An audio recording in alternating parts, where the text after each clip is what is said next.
Commissioner Sankey, when I was at Stephen F. Austin, used to come through and administer our coaches exam because he was in compliance. So that was my first interaction with him, and he'll tell you that I never missed a question on the compliance exam.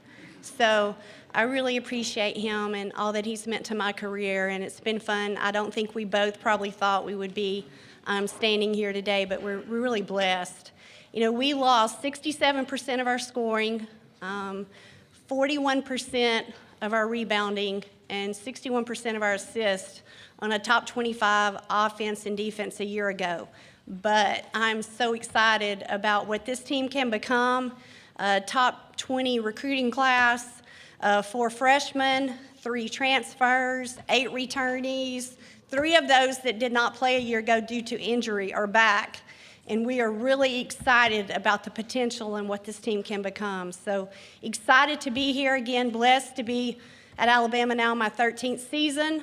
And I'm truly excited again about what this team can become. We have a chance to kick our season off Thursday in Boutwell, which is going to be an amazing event in that arena against the Florida State team, who is also traditionally a tournament team, at noon. So we are going to be thrown into the fire very quickly, and excited because I think that will give us an opportunity to gauge where we're at and continue to move forward before we open the season officially. Thank you, Coach Curry. We'll take questions. We'll go over here on the left-hand side. Hey, Coach Curry. AP Good to Stidham. see you, AP. Good to see you, Coach. AP Stidham, AP as we see it. Coach, how has that WNBA draftees, how has that changed your recruiting? Well, I think it's impacted our recruiting. I think the one thing about that is that we are a player development program at Alabama. And I think you see players traditionally in our program continue to get better. And when they buy in to our positionless basketball and how we play and how we develop, if you're willing to put the work in, we can definitely help you to accomplish those dreams. We had 5 seniors, all 5 are playing professionally. It's incredible. And 3 of those 5 left with 2 degrees. One's working on their MBA and 1 got their undergrad. So, you know, we're 5 for 5, number 1 academically, secondly, playing professionally. You know, it's amazing to see what S.A. and Aaliyah were able to do in the W as rookie. It's really hard to make a roster. Aaliyah had the chance to win a WNBA championship with the Aces. S.A. had a phenomenal rookie season. Zay Green is currently overseas in Lithuania. Gianna Cunningham's in Montenegro. And C.B. Azuma is in Spain. So it's incredible. If you come to Alabama, you believe we can win at a really high level and also prepare you for the next level. Coach, we'll go straight in front of me about 5 rows back. Hi, Coach. Elijah Burks, Alabama. You know, obviously you brought in 3 new transfers this past offseason in Tamia, Alancia, and Wayada. How have they looked so far since coming to campus, and what role do you expect them to have this season? Well, I think we all expect them to play an impact role. You know, they're all 3 very experienced. They bring some versatility, some energy. You know, all 3 are really different. You know, Wayada had a chance to play at Baylor, you know, was really a good player for them, and I think she brings a maturity and an experience. Having her journey has been a little different. You know, she's from New Zealand. She's a lot of fun to be around, so she's added a lot of personality to our team. You know, you look at Alancia Ramsey, who is your prototype. When she walks in the room, you're like, wow, what an athlete, you know, and the impact that she can have with, I mentioned the rebounding loss. Man, she is incredible on the offensive glass and on the defensive glass, and felt like from last season, even with that team, that was an area we had to improve in recruiting.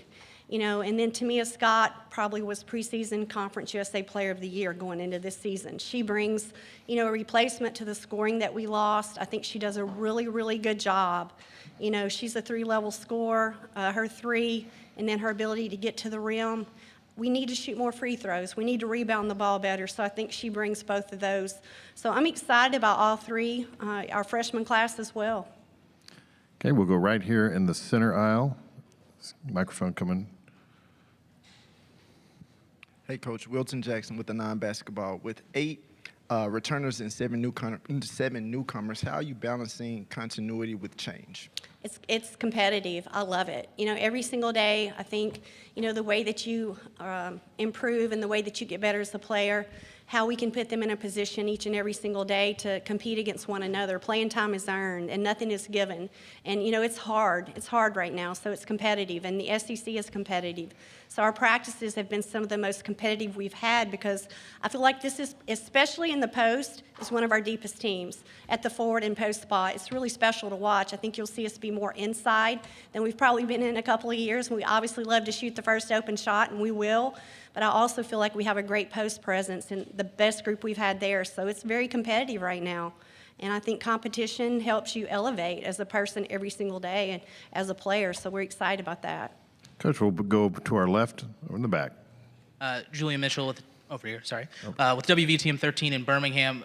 Coach, you opened with what you lost production-wise, but think of the leaders as well. I'm wondering, especially with the three you brought here, how they stepped up in that leadership role and really how you're seeing this team come together at this point.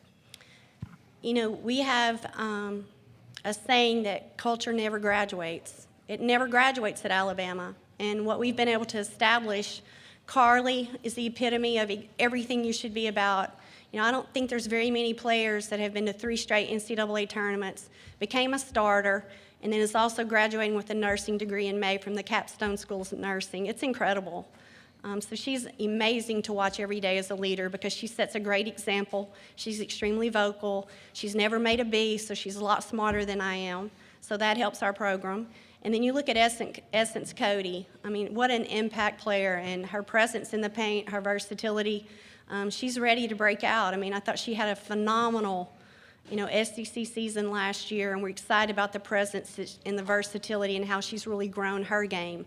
And then you look at Jessica Timmons. Jess practiced with us a lot in January and February. To have the opportunity for our perimeter and our backcourt to go against her every day, we didn't see much better in SEC play. She is an impact, strong, physical, has an edge and a toughness about her. So I think all three in their own way, just continue the tradition of great leaders and great people and great work ethic and great energy, that's come before them. So I'm excited it's their turn. That's the joy of coaching.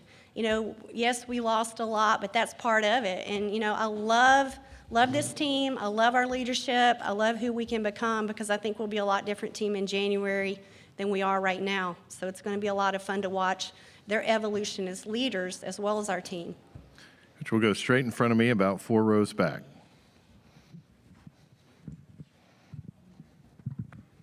Hey, Coach. Caleb Turrentine, the Bama Buzz. Obviously, taking a big step as a program also comes from having a home court advantage. What can y'all do to improve that at Coleman Coliseum or keep improving that? And how important is that to take that next step as a program? Yeah, it's definitely important. We need to continue to get out in the community and give back and speak. I never turn down an opportunity anywhere in the entire state and anywhere across the region, to try and work and continue to grow our fan base. Our community isn't one of the largest numbers, but they do support us, and we have a phenomenal booster group. And, I think with everything going, you've seen how we've grown our attendance, and we're going to continue to work at it. So we hope that our fan base will continue to come out and support, and we're going to continue to give back and work and build relationships and never say no to any opportunity to grow that fan base. Okay, we're going to go to the front row here to our left. Emily Smar, Tuscaloosa News. Hey, Coach Curry, I was curious to know your scouting report for Thursday in Birmingham against Florida State and what you're expecting to see out of that team. Well, I think this time of year it's kind of hard with scouting reports. They have 3 returnees. So, goodness, the transfer film I'm watching on trying to understand player tendencies, we know that their system and style of play isn't going to change. They love to play fast. I think they were the #1 scoring team in the country last year. So I think transition defense will be so pivotal, our ability to not give them more than 1-shot opportunities. So we both love to play fast. We had an opportunity to play them 2 years ago in the NCAA tournament. And it's an amazing program, what they've done and how they've built that. And I think we're on the same trajectory. And, we play similar, so it'll be a fun day for us because it'll challenge us. I think it's a time of year where, seeing a different jersey beside our own players and our practice players, it's going to be a lot of fun. And we're thrilled for the support of Hibbett and Nike, the entire, just to have a women's game along with the men and to continue to grow. We talked earlier about how do we continue to grow our fan base, the opportunity for us to be in Birmingham, be a part of this event, and to continue to grow girls basketball across the state. I feel like that's part of our responsibility, and we're excited for Thursday in so many regards. Over on the left aisle, second row, Drew. Drew Yarman, WZZN Radio, Huntsville, Alabama. Coach, I wanted to ask you about that freshman class. It's probably as talented as one that you've signed in a long time. Talk about Ace Austin and the impact she could have at point guard, and then the size you signed. Yeah, you know, Ace, you got to love that name. That sounds like a point guard. So Ace Austin, a name to remember, and she brings so much to our program. She is a dynamic, energetic, really can do a lot of things with the basketball in her hands. I think she's going to have a phenomenal career and impact for us early. She was out with an ankle injury. I think this is 6 practices back, so it's great to have her healthy. I thought she had one of her best days yesterday. She really gets it. She looks to make everyone around her better. Multiple state championships. Just a phenomenal. She's a winner. I think that's going to be a really, really great addition to our backcourt with Diana Collins and Jessica Timmons and Carly Weathers. And I could sit here and go on because I truly do believe right now it's extremely competitive with all 15. And then you look at Lourdes da Silva that played at Montverde Academy, won a national championship, was on the Swedish national team this summer. She's a versatile 6'2" forward. One of the best high school players I've ever seen as far as a motor. She plays and goes so hard, and I think she will be the next great forward at Alabama, and a line of some really good ones like a Sarah Ashley Barker. And then you look at Joy Egbuna, who comes from Faith Family, who played on the national schedule as well, and I mean, she gives us more depth in the paint along with Naomi Jones and Essence Cody, and is fierce and aggressive and does a really, really good job. And then Tiana Chambers, who played on the Nike EYBL circuit, missed her senior season with an ACL, is still working her way back from that. But a 5'10" forward who's versatile and has an opportunity to be a really good player. So our freshman class with those 3 transfers, the 8 returnees, certainly give us a roster full of talent and versatility. Okay, we have time for one last one. We'll go straight in front of me, about 5 rows back. Hey, Coach. Fisher Isbell with the Crimson White. This program hasn't been to the Sweet 16 since 1998, but you've been to the tournament for the last 5 years. Obviously, with the loss in production, you're going to have a lot to fill, but what about this team do you think can get this program to the Sweet 16 for the first time in nearly 3 decades? Yeah, I mean, you know, that's a goal, is to, you know, continue to advance the program and move it forward. And I feel like the talent on this roster, you know, I think a lot of people were probably one of those teams that they're sleeping on a little bit, and that's when we're at our best. I think a couple years ago we were picked 9th and finished 4th, and then you look at us a year ago, you know, a basket here or there, a stop, a loose ball, you know, we're right where we want to be. So I think we continue to move the program forward. We understand no one expects more of that than I do. So we're working and building and continuing to get better, and that's the goal, right? Continue to go beyond the Sweet 16. I've been to a Final Four. I've been to multiple Sweet 16s. I understand what that's about. And I think it all starts with high character and recruiting, and we've done that, and we'll continue to work toward that. Coach Curry, thank you for joining us this afternoon. Thank you all. Roll Tide.